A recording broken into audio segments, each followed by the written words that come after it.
सभी बीएलई भाइयों को मेरा नमस्कार। आज की मुलाकात इस श्रृंखला में मैं नवल शर्मा सीएससी उत्तर प्रदेश टीम की तरफ से सभी बीएलई भाइयों का हार्दिक स्वागत करता हूं। और आज की मुलाकात इस श्रृंखला में आज हम सीएससी के माध्यम से जो हमारे यूसीएल बीएलई भाई हैं आधार संशोधन का काम करते हैं, तो आधार संशोधन का काम करने के दौरान कौन कौन सी सावधानियां हैं, कुछ चीज़ें और अपडेट हो गई हैं, अब काम कर रहे हैं हम लोग, तो वो सावधानियां और कैसे हम लोग अपने आधार यूसीएल से ट्रांजेक्शन्स को बढ़ा सकते हैं, अपने ट्रांजेक्शन्स को। क्योंकि कुछ एक सर्विसेज हमारी बार्ड कर दी गई हैं, हम नेम करेक्शन, डीओबी करेक्शन या जेंडर करेक्शन नहीं कर पा रहे हैं, जो कि अभी पिछले कुछ एक महीनों पहले तक हम कर पा रहे थे।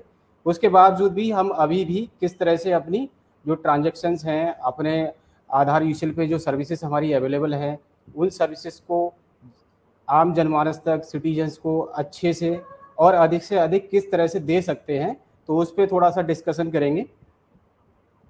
सबसे पहले तो हम समझ लें कि अभी जो हमारे यूजुअल सॉफ्टवेयर पे है वो केवल हम लोग अब mobile number, email ID, address और डॉक्यूमेंट अपलोड या अपडेट जो सर्विस है उस पर ही काम कर पा रहे हैं। इसके अलावा हम लोग नेम, डीओबी या जेंडर करेक्शन नहीं कर सकते हैं। बायोमेट्रिक हम लोग शुरू से ही नहीं कर पाते हैं, तो बायोमेट्रिक अपडेट भी हम लोग नहीं कर सकते हैं या फोटो अपडेट नहीं कर पाते हैं। डेमोग्राफिक डिटेल में हम लोग mobile number, email ID, address और डॉक्यूमेंट अपलोड, ये सर्विसेज हम लोग यूजुअल सॉफ्टवेयर के माध्यम से दे सकते हैं। कुछ बेसिक गाइडलाइंस को थोड़ा सा रिवाइज कर लेते हैं। जैसे कि हम लोग जो काम कर रहे हैं आधार पे, तो हमें यूआईडीआई की जो गाइडलाइंस हैं, चाहे वो डॉक्यूमेंट्स को लेके हो और जो हमारा वर्किंग प्रोसेस है उसको लेके हो, हमारे सेंटर की ब्रांडिंग को लेकर हो, रेजिडेंट के साथ में व्यवहार करने को लेके हो, और जो यूजर चार्जेस बताए गए हैं यूआईडीआई के, उसके अनुसार जो चार्जेस लेने हैं वो हो, तो पूरा यूआईडीआई की जो एक एसओपी या गाइडलाइन है उसके अकॉर्डिंग हमें काम करना होता है। हमें किसी भी तरह से किसी भी रेजिडेंट से एक्स्ट्रा मनी चार्ज नहीं करना है। और काम करने के दौरान हमें ध्यान रखना है कि कोई भी अननोन पर्सन या फिर कोई दूसरा बीएलई भाई हमारे जो आपके साथ काम करते हैं या आसपास आपके काम करता है कोई भी, और कभी कभी होता क्या है कि कभी सिस्टम में कुछ इशू या एरर आ गया, तो हम लोग सपोर्ट लेने के लिए या कोई व्हाट्सएप ग्रुप ऐसे जिसमें कि हम वो ऑफिशियल नहीं है, सीएससी की तरफ से नहीं चलाए जा रहे हैं, तो ऐसे ग्रुप्स में या फिर किसी अननोन पर्सन को हम लोगों को अपना सिस्टम रिमोट पर, स्पेशली जिस पे हम आधार का काम कर रहे हैं, बैंकिंग की सर्विसेज दे रहे हैं, तो ऐसे सिस्टम्स को हमें रिमोट पर नहीं देना चाहिए। जो डॉक्यूमेंट्स हैं वो हम लोग टेम्पर डॉक्यूमेंट यूज ना करें। जो भी डॉक्यूमेंट की लिस्ट है, उस डॉक्यूमेंट की लिस्ट में जो डॉक्यूमेंट्स हैं उनको यूज करें, उनमें किसी तरह की ओवर राइटिंग, कटिंग या फिर वाइटनर इत्यादि नहीं लगा हुआ हो। जो सॉफ्टवेयर आप लोग यूज कर रहे हो उस सॉफ्टवेयर के साथ में हम लोगों को किसी भी तरह से कुछ अपनी तरफ से मैनिपुलेशन या फिर उस एप्लीकेशन में छेड़छाड़ नहीं करनी होती है। नहीं तो इस तरह की जो केसेस हैं उस पर भी यूआईडीआई का वो वायलेशन है और फिर पेनलाइज किया जाता है और साथ में फिर सस्पेंशन भी किया जा सकता है ऑपरेटर का। यूआईडीआई की कुछ हेल्पलाइन नंबर्स हैं, अगर किसी रेजिडेंट को कुछ अपना जानकारी लेनी है अपने आधार के बारे में, या फिर आपके यहाँ पे जो आधार एनरोलमेंट कराने या अपडेट कराने रेजिडेंट्स आते हैं, फिर एनरोलमेंट स्लिप आप उनको प्रोवाइड कराते होंगे, तो वो रेजिडेंट अपने घर पर भी उस एनरोलमेंट नंबर को 1947 पर कॉल करके और उसका अपडेट वो ले सकते हैं कि उनका आधार जनरेट हुआ नहीं हुआ। तो इसलिए कुछ एक बेसिक जो हेल्पलाइन नंबर्स हैं यूआईडीआई की, मेल आईडीज हैं, वो अपने आप सेंटर पे जरूर डिस्प्ले करके रखें और आपको भी इसके बारे में अच्छे से नॉलेज होनी चाहिए, जिससे कि आप चूंकि आपको खुद नॉलेज होगी तभी आप रेजिडेंट को अपने अच्छे से बता पाएंगे उसके बारे में। और अननेसेसरी रेजिडेंट होता क्या है, कई बार जब रेजिडेंट जहाँ पे काम कराने जाते हैं ना, तो फिर वो अपडेट लेने भी वहीं पे जाते हैं बार बार। हाँ, तो इस तरह का जो अननेसेसरी का फुटफॉल या फिर अननेसेसरी जो रेजिडेंट आपके यहाँ पे पूछने आ रहे हैं केवल, जो कि वो जानकारी 1947 पे कॉल करके, या चूंकि आजकल सभी स्मार्टफोन चला रहे हैं, एंड्रॉयड फ़ोन चलाते हैं, तो उसमें मेल आईडीज़ वगैरह भी सभी रेजिडेंट आजकल रखते हैं।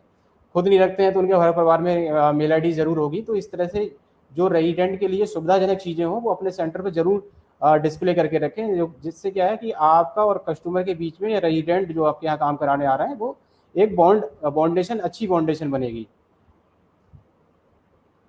कुछ एक डॉक्यूमेंट्स से रिलेटेड जो हम लोगों से एरर्स हो जाते हैं वो थोड़ा सा एक बार दोबारा से रिव्यू कर लेते हैं। चूँकि अब हम लोग केवल डेमोग्राफिक डिटेल और उसमें भी एड्रेस अपडेट कर रहे हैं या मोबाइल नंबर अपडेट कर रहे हैं, तो मोबाइल नंबर अपडेट में तो कोई डॉक्यूमेंट यूज़ होता नहीं है, मेल आईडी में भी कोई डॉक्यूमेंट हम लोग यूज नहीं करते हैं। मेन बात आती है एड्रेस की। तो एड्रेस में हम लोग आजकल जो डॉक्यूमेंट यूज करते हैं, तो उस डॉक्यूमेंट में अगर कोई भी किसी भी तरह के एरर्स होते हैं, तो डॉक्यूमेंट एरर के बिहाफ पे यूआईडीआई ने दो तरह के डॉक्यूमेंट बताए हैं। एक तो DOE 1 है, DOE 2 एरर है। DOE 1 एरर्स जो होते हैं उसमें मोस्टली उन्होंने ग्रेव एरर्स को रखा है, जिसमें कि आप देख सकते हैं कि फ्रॉडुलेंट डॉक्यूमेंट, मतलब जो डॉक्यूमेंट जो लगना चाहिए था वो एक्चुअल में वो डॉक्यूमेंट नहीं लगा कर कुछ और डॉक्यूमेंट लगा दिया गया। मिसिंग डॉक्यूमेंट, जो डॉक्यूमेंट पता लगा किसी का एड्रेस अपडेट होना है तो उसमें वो डॉक्यूमेंट स्कैन ही नहीं किया गया जो एड्रेस प्रूफ होना चाहिए।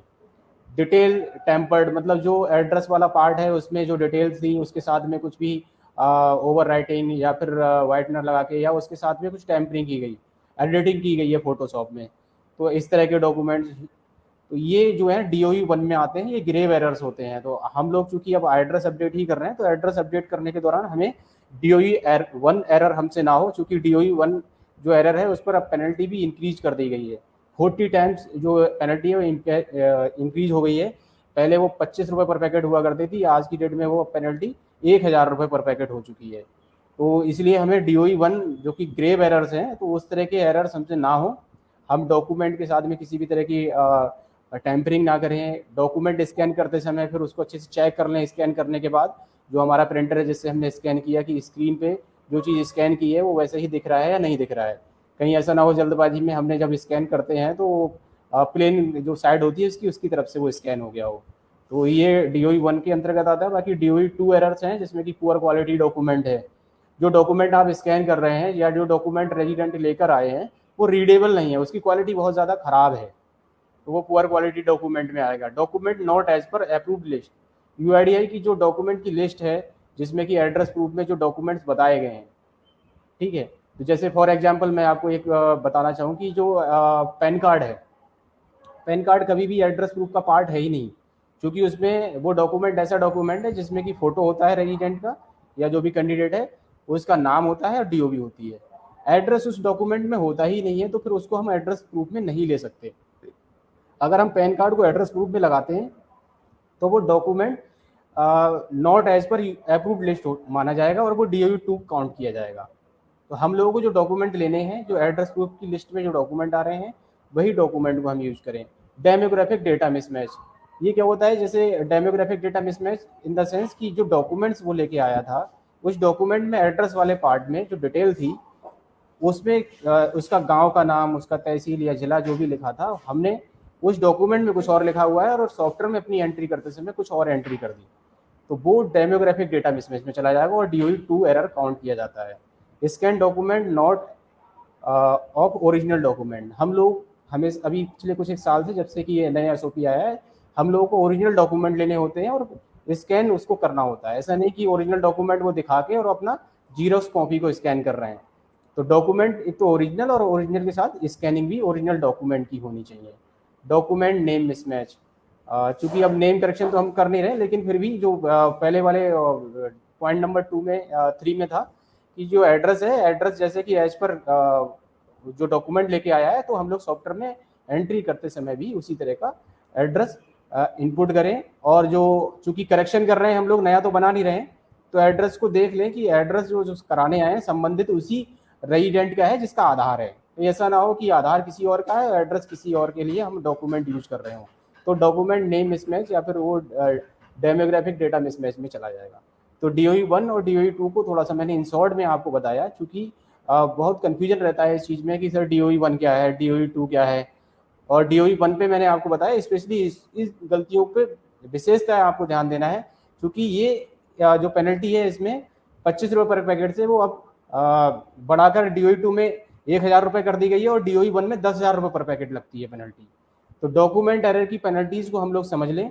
जो DOE 1 एरर है उस पर 10,000 रुपये की पेनल्टी लगती है अगर एक भी सिंगल हम लोग कोई भी गलती करते हैं, और साथ में सस्पेंशन भी होता है। DOE 2 में जो 25 रुपये पर पैकेट पेनल्टी हुआ करती थी वो 1000 रुपये पर पैकेट हो चुकी है। इसको आप इस तरह से समझ भी सकते हैं। जो DOE 2 एरर है जिसमें कि हम लोग अभी पिछली वाली स्लाइड में समझ रहे थे कि demographic data mismatch, invalid document, poor quality document, तो उसमें अगर एक रिजेक्शन हम लोग एक मंथ में करते हैं तो 1000 रुपये पर पैकेट पेनल्टी लगती है। दूसरा DOE 1 था जिसमें कि ग्रेव एरर्स थे, मिसिंग डॉक्यूमेंट था या फ्रॉडुलेंट डॉक्यूमेंट था, तो उसमें 10,000 रुपये पर पैकेट पेनल्टी है।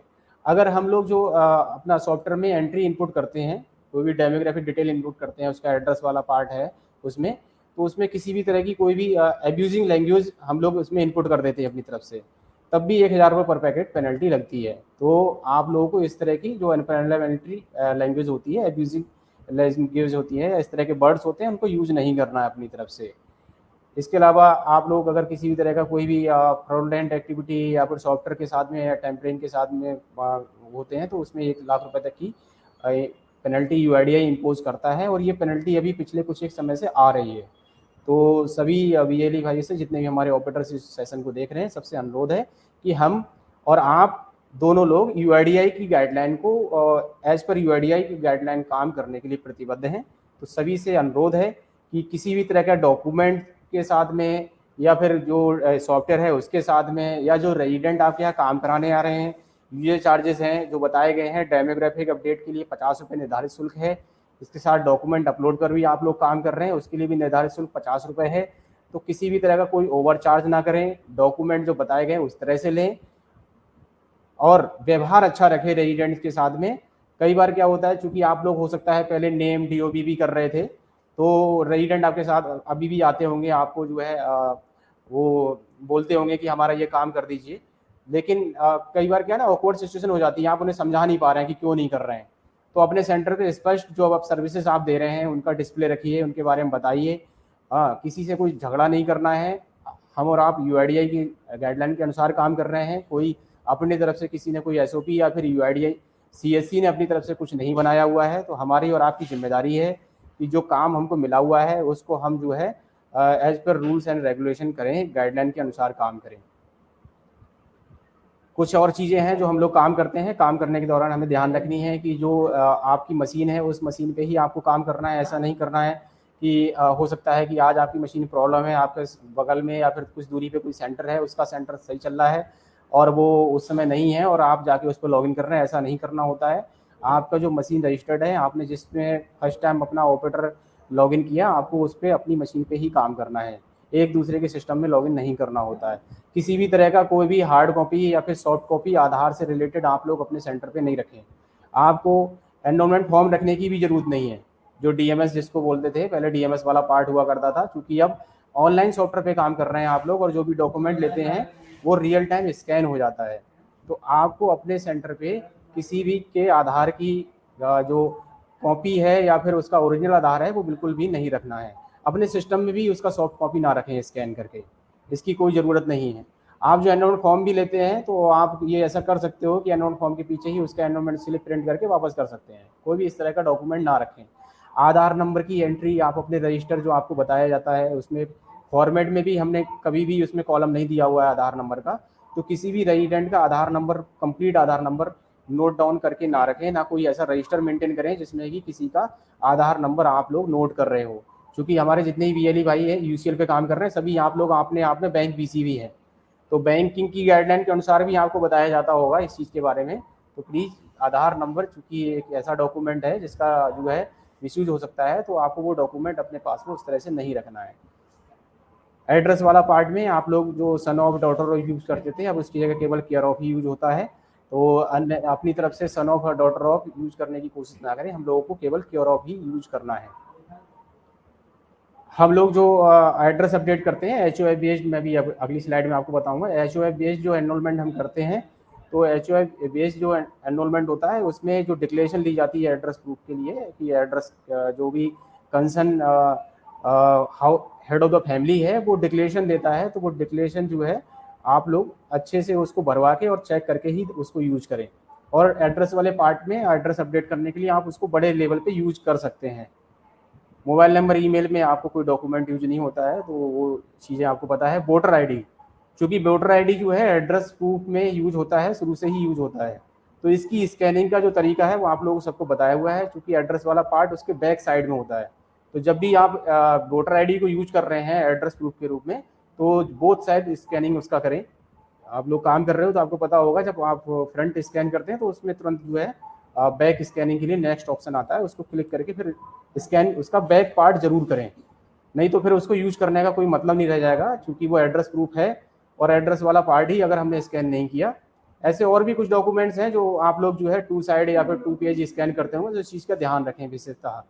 कई बार जल्दबाजी में हम लोग जो है उसका वन साइड ही स्कैन करते हैं या फ्रंट स्कैन करते हैं और बैक या जो भी एड्रेस वाला पार्ट था वो स्कैनिंग नहीं करते हैं, तो ये इनवैलिड डॉक्यूमेंट में कंसीडर किया जाएगा और उस पर फिर जो है रिजेक्शन काउंट किए जाते हैं। तो इन चीज़ों का ध्यान रखेंगे हम लोग।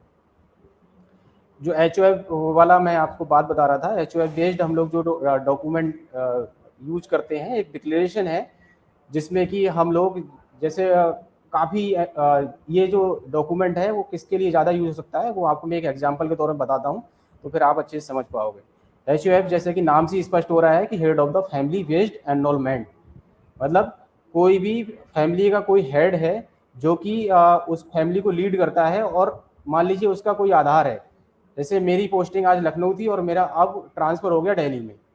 अब मैं डिपार्टमेंटल अपना जो है पोस्टिंग हुआ है मेरा, तो दिल्ली से मैं लखनऊ से दिल्ली मूव किया। मेरा अपना हो सकता है मेरे डिपार्टमेंट की तरफ से कोई डॉक्यूमेंट मेरे पास ऐसा रहा हो जिसके बिहाफ पे मैंने अपना डॉक्यूमेंट तो या मैंने अपना आधार तो अपडेट करा लिया, लेकिन चूंकि मैं अपनी फैमिली के साथ स्विच हुआ हूँ, तो मेरी वाइफ है, मेरे जो बच्चे हैं, उनके पास में कोई इमीडिएट इस तरह का डॉक्यूमेंट नहीं होगा जिससे कि वो अपना एड्रेस अपडेट करा पाएँ। हो सकता है मैंने मकान खरीद लिया है तो रजिस्ट्री होगी वो भी मेरे नाम से होगी, मेरे बच्चों के नाम से नहीं होगी। तो मैंने अपना अगर अपना आधार अपडेट कराया हुआ है और मैं चाहता हूँ कि मेरे फैमिली में जो और लोग हैं, जैसे कि इसमें दिखाया गया है immediate family members, father mother, husband wife, son daughter brother sister grandfather mother, तो इस तरह का अगर रिलेशनशिप उसके जो भी डाउनलाइन जो भी उसकी फैमिली मेंबर्स हैं और उसका आधार अपडेट हुआ है, तो वो अपने आधार के एक डिक्लेरेशन के बिहाफ में जो भी उसके एज पर आधार एड्रेस है, इस डिक्लेरेशन को वो भरवा कर अपना कंसर्न जो भी आपके यूसीएल सेंटर पे अगर रेजिडेंट आते हैं तो आप उसके आधार के बिहाफ पे उसकी फैमिली मेंबर्स के सभी के एड्रेस अपडेट कर सकते हैं। उन लोगों के लिए किसी और डॉक्यूमेंट की जरूरत नहीं होगी। लेकिन इस डॉक्यूमेंट की थोड़ा सा सेंसिटिविटी को समझना है, कहीं ऐसा ना हो अननेसेसरी, क्योंकि इसमें पॉइंट नंबर जो लास्ट में पॉइंट दिया गया है उसमें एक डिक्लेरेशन दे रहा है।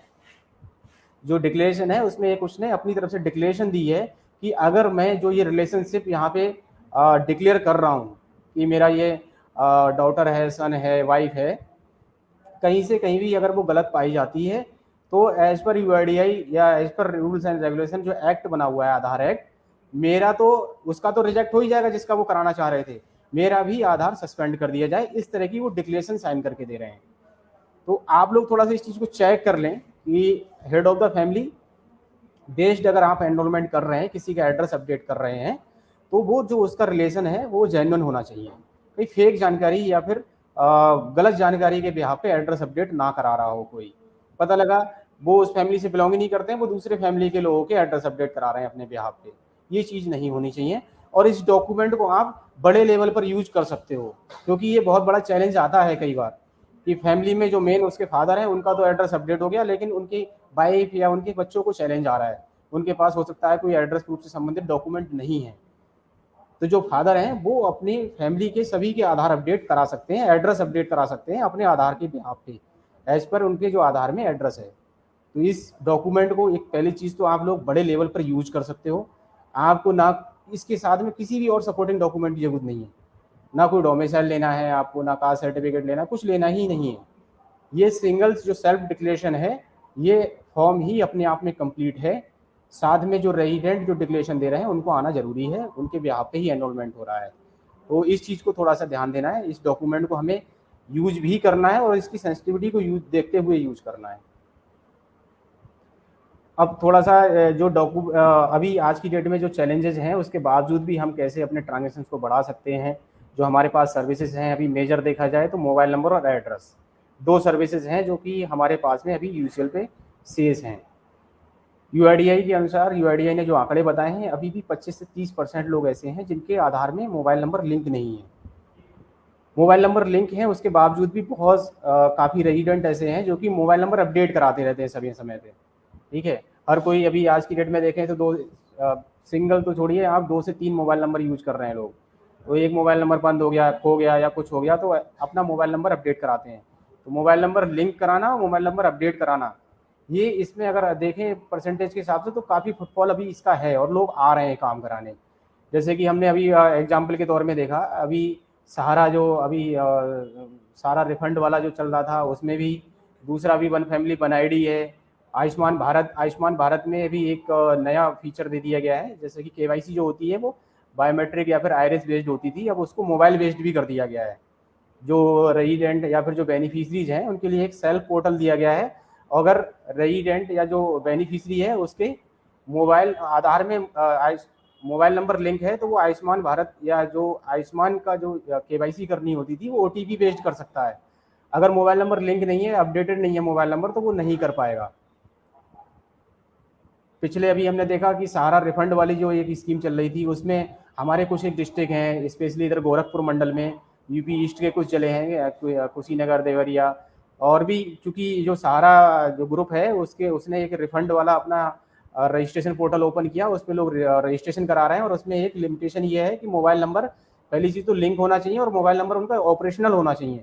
तो हमने देखा एक काफ़ी बड़े नंबर्स थे कि जिन लोगों के आधार में मोबाइल नंबर या तो थे नहीं लिंक या फिर वो सही नहीं थे, और लोगों ने अभी पिछले 1.5-2 महीने से देख रहे हैं हम लोग कि कुछ सेंटर्स पे काफ़ी हैवी फुटफॉल देखने को मिला।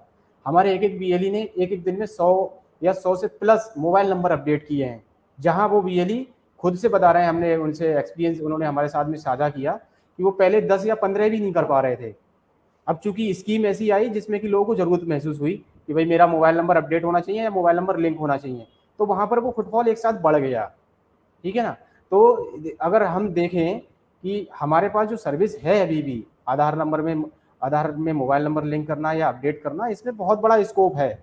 हमें किसी भी तरह से अभी डिमोरलाइज नहीं होना है, अपने लिए अपना मनोबल कम नहीं करना है कि हमारे सर उस पर, चूंकि आप लोग कई बार कॉल करते हो तो आपका यही रहता है, अपना पक्ष आप देते हैं कि हमारे सर उस पर मोबाइल नंबर के अलावा, अब एड्रेस के अलावा हम डीओबी या नेम करेक्शन करते थे, वो सर नहीं हो रहा है, इसकी वजह से काफ़ी रेजिडेंट लौट के जा रहे हैं।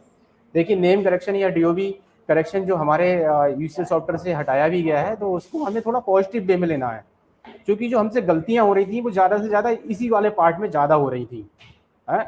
जो नेम करेक्शन है या डीओबी करेक्शन है। आधार प्रोजेक्ट को लगभग 10 साल या 10 साल से ज़्यादा हो चुके हैं, किसी का नाम गलत है या किसी की डीओबी गलत है, और एक काफ़ी लंबा समय रेजिडेंट्स को मिला, जो भी आधार धारक है उनको मिला है अपडेट कराने के लिए। आज की डेट में भी लोग नाम करेक्शन कराना चाह रहे हैं, डीओबी करेक्शन कराना चाह रहे हैं, तो वो क्यों कराना चाह रहे हैं?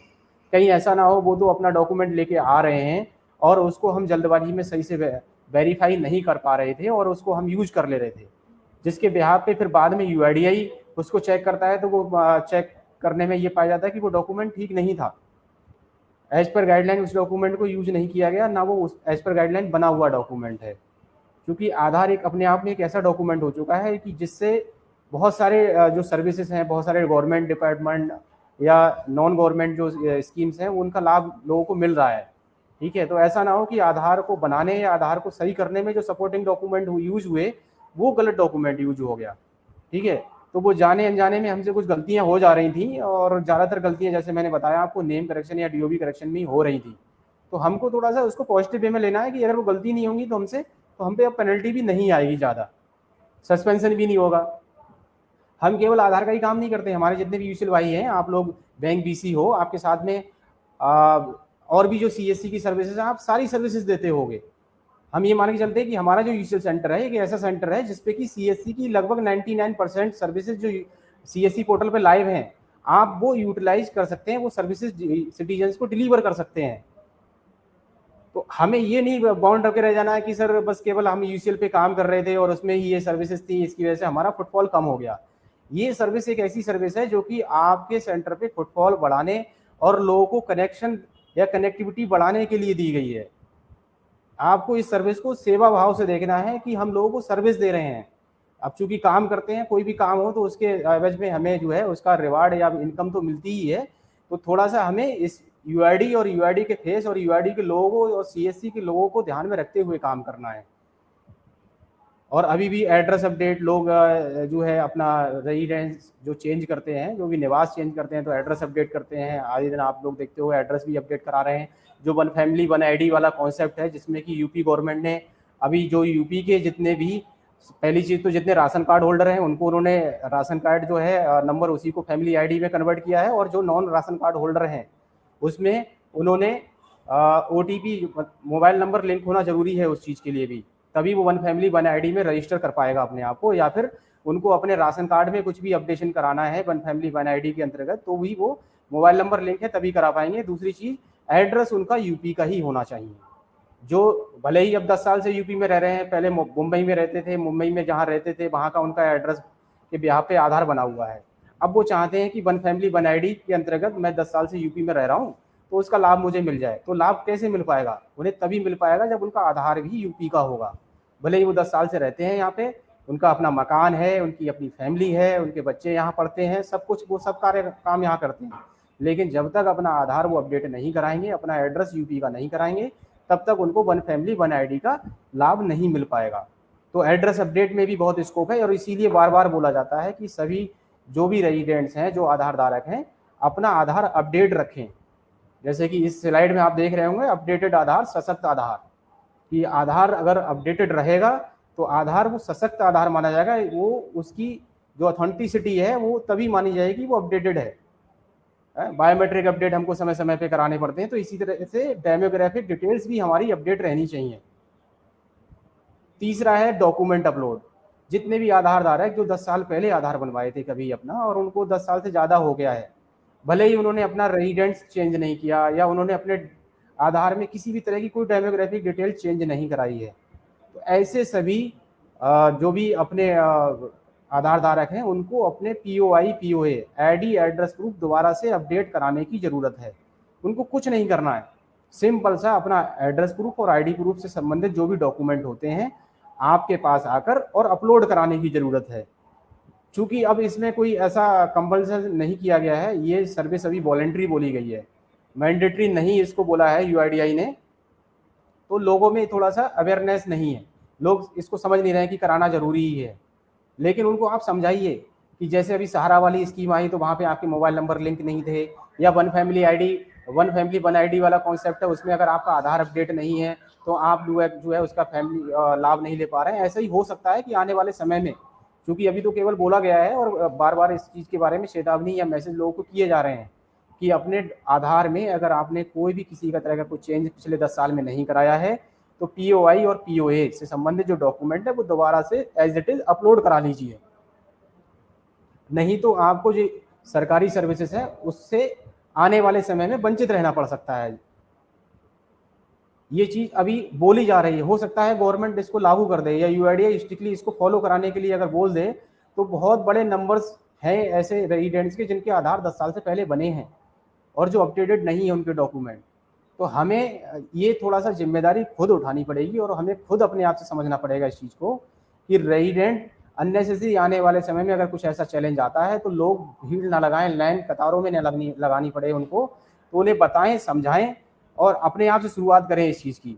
अभी भी हम लोग देखते हैं कि बहुत सारे हमारे जो BLE हैं, काफ़ी संख्या में ऐसे BLE भाई हैं जिनको इसके बारे में ना तो वो अवेयर हैं खुद से और ना वो अभी कर रहे हैं, उन्होंने अपनी फैमिली का या अपना खुद का ही नहीं किया है। तो आप सभी लोगों से अनुरोध है, सभी जो इस लाइव सेशन को देख रहे हैं, हमारे चाहे वो ASK ऑपरेटर्स हैं चाहे UCL ऑपरेटर्स हैं, आप दोनों लोग इस सर्विस को कर सकते हो। डॉक्यूमेंट अपलोड के लिए UIDAI भी हमसे काफ़ी फॉलोअप कर रहा है, एज ए रजिस्ट्रार जो है उस UIDAI को हमसे काफ़ी उम्मीद है और हमने बहुत अच्छा अपने BLE भाइयों के माध्यम से काम किया है, जिस तरह से आधार का हम लोग आज तक काम करते आए हैं। तो डॉक्यूमेंट अपलोड में थोड़ा सा फोकस करना है। डॉक्यूमेंट अपलोड में आप लोग जो है थोड़ा सा इसमें अपना प्रतिभाग बढ़ाइए, लोगों को अवेयर करिए। अपने लेवल से आप मीडिया कवरेज कर सकते हैं, आप अनाउंसमेंट करा सकते हैं मंदिर मस्जिद पे, या फिर मियादी, या फिर आप लोग जो है जिस तरह से जो भी आप मैकेनिज्म है, आपके आसपास कोई जनप्रतिनिधि है उसकी सपोर्ट ले सकते हैं, ग्राम प्रधान की सपोर्ट ले सकते हैं। इसके संबंध में लेटर्स जो हैं डिस्ट्रिक्ट मजिस्ट्रेट या फिर जो भी कंसर्न डिस्ट्रिक्ट अथॉरिटी है उनको भी UIDAI की तरफ से गए हुए हैं। आपको अगर कोई सपोर्टिंग में चाहिए, इसको सपोर्टिंग को लेकर तो UIDAI ने एक गजट नोटिफिकेशन भी जारी कराया है, गजट नोटिफिकेशन भी जारी हुआ है कि डॉक्यूमेंट अपलोड जो है कोई ऐसा नहीं है कि CSC या फिर जो CSC सेंटर वाले हैं वो अपनी मर्जी से लोगों को कराना चाह रहे हैं। वो एक जो है ज़रूरी चीज़ है, इसलिए उसको कराने के लिए बोला जा रहा है। ये जो मैं भी आपको बताना चाह रहा था कि डॉक्यूमेंट अपलोड जो है वो है क्या और वो क्यों करना ज़रूरी है, इस स्लाइड में आप देख भी सकते हैं कि 10 साल से पहले जितने भी लोग हैं जिन्होंने कभी भी अपना डेमोग्राफिक डिटेल में कोई चेंज नहीं कराया है, तो ऐसे लोगों को दोबारा से अपने डॉक्यूमेंट अपलोड कराने की ज़रूरत है। और इसमें जो डॉक्यूमेंट है वो आईडी एड्रेस प्रूफ दोनों अपडेट कराने की बात हो रही है। कहीं ऐसा नहीं है कि उन्होंने केवल आईडी प्रूफ अपलोड करा दिया, एड्रेस प्रूफ अपलोड नहीं कराया। ये चीज हो सकती है कि कोई वो ऐसा डॉक्यूमेंट लेके आए हैं, जैसे फॉर एग्जांपल वोटर आईडी है, जो कि दोनों में यूज हो सकता है, लेकिन अपडेट दोनों डॉक्यूमेंट कराने की बात हो रही है यहाँ पे, आईडी एड्रेस प्रूफ दोनों। ये अभी मैं आपको जैसे बता रहा था कि क्यों जरूरी है, आधार एक्ट के अनुसार जो है इसमें थोड़ा, आधार सेक्शन 6 के अकॉर्डिंग इसको थोड़ा सा जरूरी समझा गया है, बोला गया है कि पीओआई पीओए दोनों लोग जो है अपना अपडेट कराएं।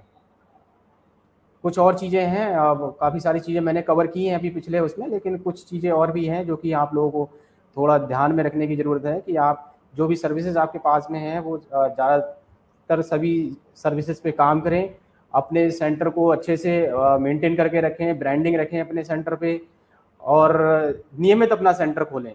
आपके सेंटर पे रेटलेस, आपके सेंटर पे अंदर बाहर दोनों जगह अगर हो सके तो दोनों जगह लगाएं, लेकिन अंदर जरूर रेट लिस्ट आपके लगी होनी चाहिए, जिससे कि जो रेजिडेंट आपके यहाँ काम कराने आ रहे हैं तो उनको यूजर चार्जेस के बारे में पता हो कि आप जो काम कर रहे हैं तो उसका निर्धारित शुल्क क्या था और आपने क्या चार्ज किया है। अपना सेंटर जहाँ पे आपको अलॉट किया गया है, जो निर्धारित जगह है, वहीं पर चलाएं। ऐसा नहीं करें कि आज सेंटर यहाँ चला रहे हैं और अपनी मर्जी शिफ्ट करके सेंटर 1-2 महीने बाद कहीं और लेके चले गए। अपना सेंटर जो है जब सिंक करते हैं आप लोग ऑपरेटर, तो अपने सेंटर नेम में CSC आधार डेमोग्राफिक अपडेट सेंटर ही भरें। कुछ लोग उसमें अपना लक्ष्मी कंप्यूटर या ऐसा कुछ भरते हैं, तो वो चीज़ नहीं, सेंटर नेम में केवल CSC आधार डेमोग्राफिक अपडेट सेंटर ही भरना है। एड्रेस वाले पार्ट में आप जो एड्रेस है और उसमें कुछ भर सकते हैं, एडिशनल कुछ जोड़ सकते हैं, उसमें कोई इशू नहीं है। सेंटर जब कई बार होता है कि UIDI की टीम या CSC के हमारे डिस्ट्रिक्ट मैनेजर से हम लोग कभी कुछ जाते हैं, तो आप सेंटर चेकिंग के दौरान सपोर्ट करें, ना कि आपको जब भी कुछ बताया जाता है या बोला जाता है तो फिर उसमें जो है आप जो है कंट्रोवर्सी करने की कोशिश करते हैं या फिर कटाक्ष करने की कोशिश करते हैं कि ये चीज़ नहीं, ऐसे नहीं, हमें पता ही नहीं था या बताया नहीं गया। आपको नहीं पता है तो पूछिए चीज़ों को, कोई दिक्कत नहीं है। आपको जैसा कि मैंने बोला कि हम और आप UIDI की गाइडलाइन को follow as per UIDI guideline काम करने के लिए प्रतिबद्ध हैं।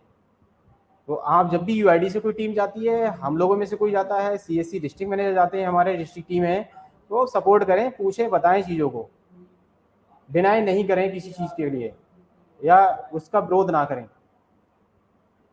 बाकी डॉक्यूमेंट स्कैन करने के लिए मैं आपको बता ही दिया। और आप जो सेंटर है अपना निर्धारित सेंटर, हमने काफ़ी समय से आपको बताया हुआ है कि आप सुबह जो है काम शुरू कर सकते हैं और शाम को 8 बजे तक काम कर लें। कुछ सेंटर्स हैं जो फॉर द टाइमिंग 1-2-3 घंटे के लिए खोलते हैं, पूरा दिन समय नहीं से सेंटर नहीं खुलते हैं, ऐसा भी देखने को मिलता है। या सप्ताह में 7 दिन आपको बोला जा रहा है, आपको छुट्टी वाले दिन भी काम करने से कोई समस्या नहीं है।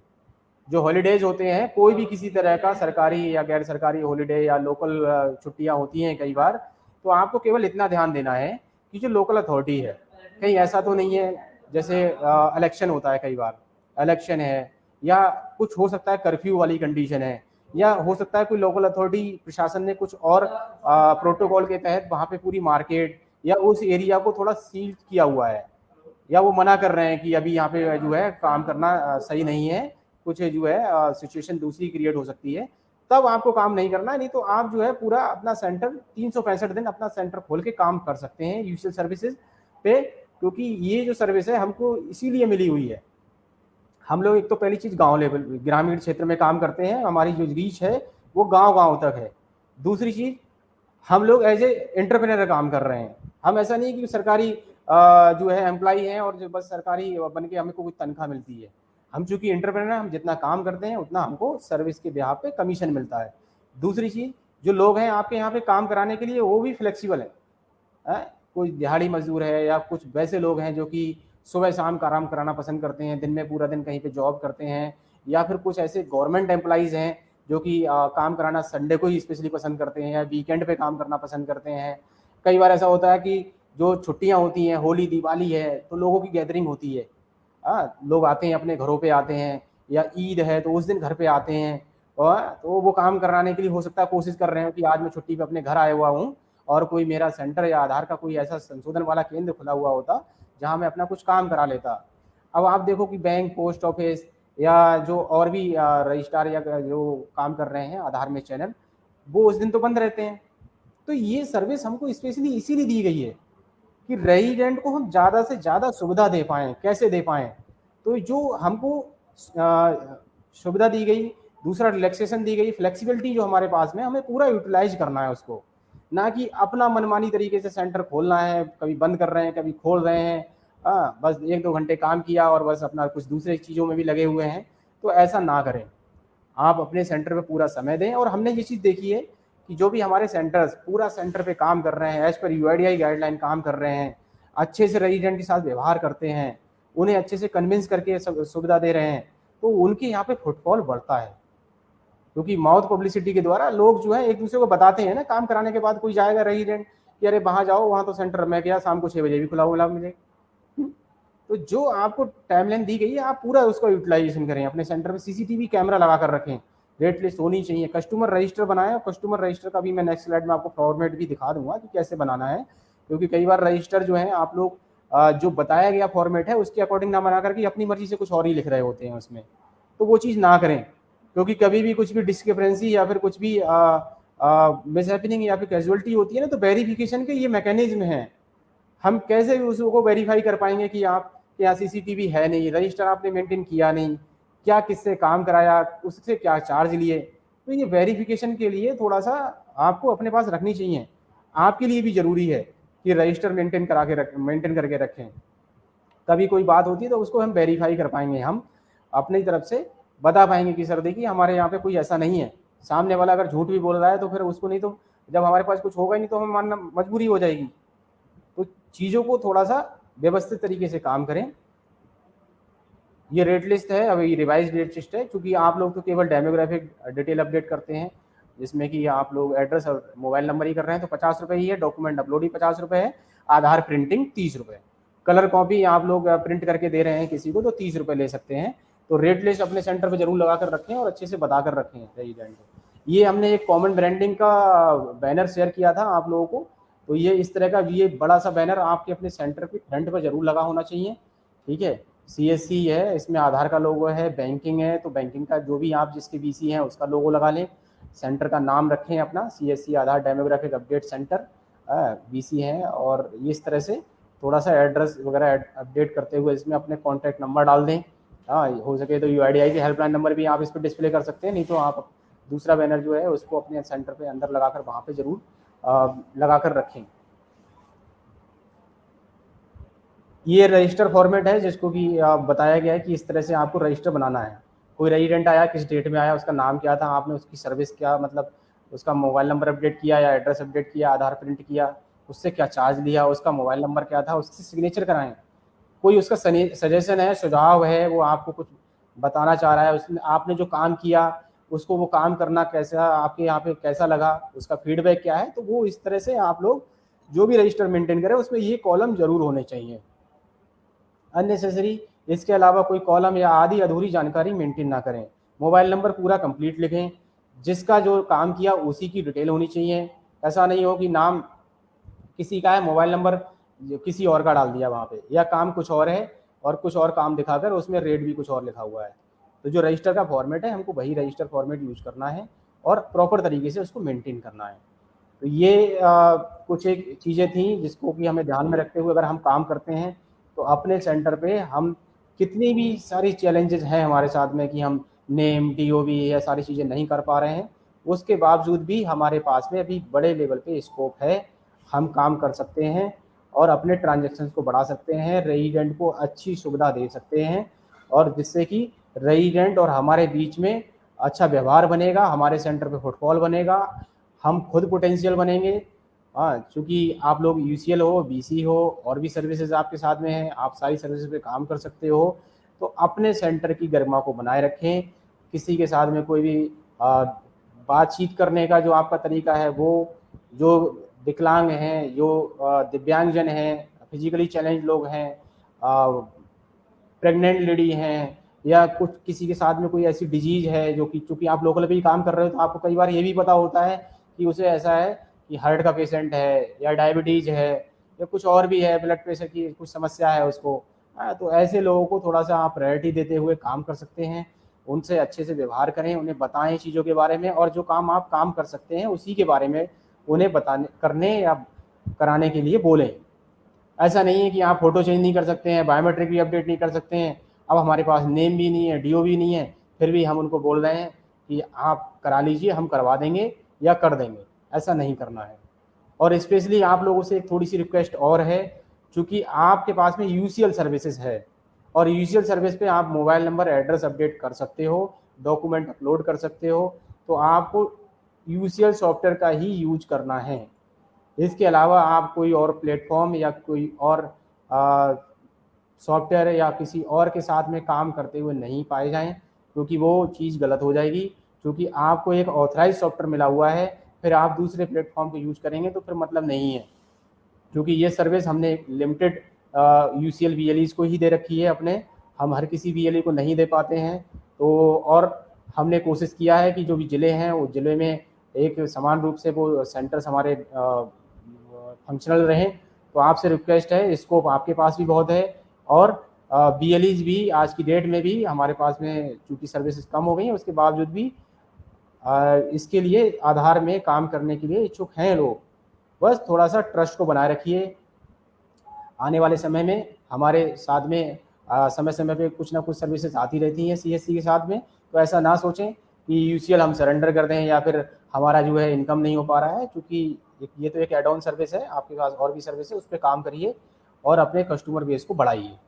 सभी से इसी के साथ में मेरा यही अनुरोध है। मैं लास्ट में यही कहना चाहूँगा कि जो चीज़ें मैंने बताई, इन चीज़ों को अगर हम ध्यान में रखें तो अपने सेंटर पे हम अच्छे से फुटफॉल बढ़ा सकते हैं, अपने सेंटर की ब्रांडिंग रखेंगे और पूरा समय देते हुए काम करेंगे हम 365 दिन। जैसे कि बहुत कन्फ्यूजन रहता है, जब भी कोई छुट्टी आती है, कुछ आता है, तो आप मैसेज करते हो, पूछते हो कि सर आज काम कर सकते हैं, नहीं कर सकते हैं, तो ऐसा कोई कन्फ्यूजन नहीं है। छुट्टी वाले दिन काम करने के बिहाफ पे कभी भी आईडी सस्पेंड या फिर यूजर सस्पेंड नहीं होते हैं।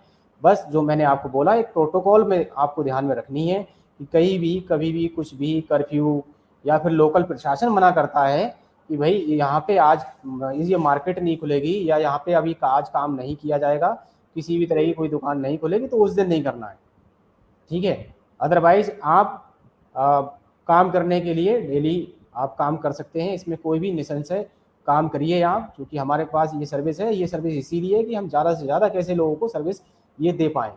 इसके साथ एक सेवा भाव जुड़ा हुआ है और सर्विस वाली जो चीज़ होती है तो उसमें बहुत सारी कंडीशंस नहीं होती हैं, इस तरह की बाउंडेशंस नहीं होती हैं, ठीक है। तो मैं आज की मुलाकात इस सेशन में जो वीएलई भाई इस सेशन को देख रहे थे, मेरा पर्पज़ थोड़ा सा यही था इस सेशन को करने का, कि हम अपने आप को मनोबल अपना ख़राब ना करें। स्टैटिक एपी वाली बात थी, तो वो वाली बात पे भी यूआईडीआई से हमारी लगातार बात चल रही है। मैं पिछले कुछ समय से आपको अपडेट भी बता रहा हूँ उसके बारे में कि इस पर कुछ ना कुछ जल्दी ही यूआईडीआई हमको जो है बताएंगे जो भी अपडेट, तो हम आपको ज़रूर अपडेट करेंगे। बस थोड़ा सा सावधानी से काम करें, दूसरे जो भी और लोग हैं उनसे अलर्ट होकर काम करें, किसी के जो है गलत उसमें झांसे में या मिसगाइड किसी से ना हो। हमारा यूसीएल जैसी जो सर्विस है, जैसे चल रही थी वैसे ही चलती रहेगी और आप जिस तरह से यूआईडीआई और सीएससी के साथ में काम करते आए हैं वैसे ही काम करते रहेंगे। अल्टिल अनलेस किसी भी तरह की कोई फ्रॉडुलेंट एक्टिविटी, डॉक्यूमेंट गलत लेना, ओवर चार्जिंग की, इस तरह की एक्टिविटी में अगर हम इन्वॉल्व नहीं होते हैं तो हमारा सेंटर हमेशा चलता रहेगा। कोई भी ऐसा नहीं है, कोई भी अपना इस तरह से ना सोचे कि मेरे साथ पार्शलिटी कर दी जाती है या मेरा जो है गलत तरीके से सेंटर बंद कर दिया जाता है। हाँ, जो चीज़ है अगर उसकी नोटिस में आती है तो समय रहते सभी पे एक्शन यूआईडीआई के द्वारा होता है। तो आप लोगों को कभी भी कुछ भी एक्शन होता है तो उसमें कंट्रोवर्सी में नहीं पड़ना है। जो भी डिसीजन या फिर जो भी यूआईडीआई की तरफ से सर्कुलर दिया जाता है या बताया जाता है उसको हम सभी लोगों को रेस्पेक्ट देनी है और इसी आशय के साथ में काम करना है कि हम और आप जो है एक फैमिली है जो कि यूआईडीआई, गवर्नमेंट और सभी के लिए एक सपोर्टिंग के रूप में काम कर रहे हैं। तो इस आशय के साथ में मैं आज की मुलाकात इस सेशन में जितने वीएलई भाई जुड़ रहे हुए थे, जो इस सेशन को देख रहे थे, सभी वीएलई भाइयों को इस सेशन को लाइव देखने के लिए धन्यवाद देता हूं। आप इस सेशन को हमारे CSC Uttar Pradesh Facebook live page पे ये हमेशा सेव रहता है, तो बाद में भी देख सकते हैं। जो वीएलई भाई इस सेशन को लाइव नहीं देख सके तो मैंने जो चीज़ें बताई वो सीएससी उत्तर प्रदेश फेसबुक हमारा जो पेज है उससे आप बाद में भी देख सकते हैं। तो इसी आशय के साथ में मैं सभी वीएलई भाइयों का धन्यवाद देता हूँ। जी नमस्कार।